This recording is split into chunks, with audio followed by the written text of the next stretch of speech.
আসসালামু আলাইকুম। দুপুরে গেছিলাম, সেটা আপনাদের সঙ্গে শেয়ার করবো আজকে। অনেক মজাদার ভর্তা ছিল, যেটা বলার ভাষার বাইরে। এই যে ভাত নিয়ে নিছি, এটা কি ভর্তা জানেন?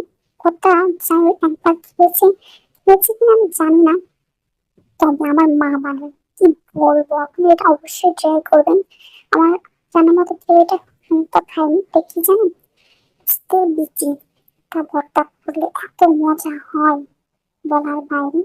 এটা যদি দুইবার ভাত নিয়ে খাইছিলাম, খুবই ভালো লাগছে। এটা কিন্তু তেলে তারপরে ঝাল পেঁয়াজ রসুন তেলে তারপরে বাটা হয়, লবণ হলুদ দিয়ে। খুবই মজা লাগে, মচমচ করে করে তেলে নিতে হয়। এরপরে এখন আমার জিভে জল চলে আসতেছে আপনাদের সাথে ভয়েস দিতে, যে এটা কি এরপর মিলছে, এটা কি বলেন তো?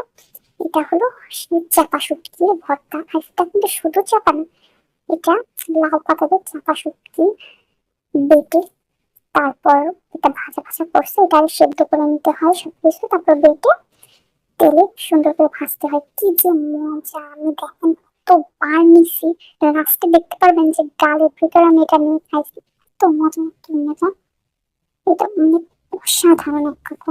আজকে মানে আমার মন চাচ্ছে অন্য কিছু খাইবার না। আজকে যে শীতের সময় যেহেতু বড়া কুমড়ো বড়ি তো থাকবেই, এটা তো খেতেই হবে। লাউ যে কুমড়ো বড়ি খুবই মজা, এটা আমার খুবই ভালো লাগে। আর এই বড়িগুলো আমার মা নিজের হাতে বানাইছে। কারো যদি এই বড়িগুলো লাগে, আমাকে অর্ডার করতে পারেন ইনবক্সে এসে।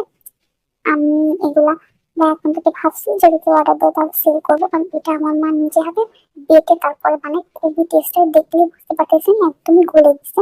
আর প্রত্যেকটা বড়ি কিন্তু একদম রান্নার পর গলে যাবার এটা। হ্যাঁ, এটা কিন্তু খুব কচু মচু এগুলা দিয়ে বানানো হয় না, অথেন্টিক জায়গায় বানানো, সেভাবে আমার মা বানায়। খুবই ভালো হয় এটা। চাল কুমড়া এবং ডাল, জানি ডালটার নাম তো ভুলে গেছি। ডাল দিয়ে বানানো হয়, খুবই ভালো বেটে বানানো। আমি মাঝে মাঝে করে দিই আমার মার সঙ্গে, কিন্তু এবার আমি কিছু করিনি, আমার মা করছে।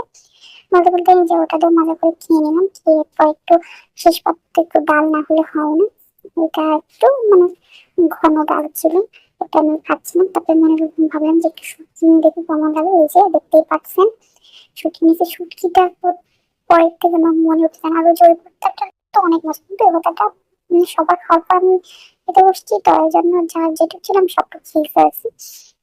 আমি এই যে বারবার করে শুটকি নিচ্ছি আর খাচ্ছি, মানে খুবই খুবই মজা হয়েছে। আজকে দুপুরের খাবারটা মানে খুব মন মতন, অনেকদিন ধরে ভর্তা খেতে ইচ্ছা করতেছিল, ভর্তা খেয়ে একটু পেটটা ভরছে আলহামদুলিল্লাহ। এগুলাই দুপুরে খাইছি।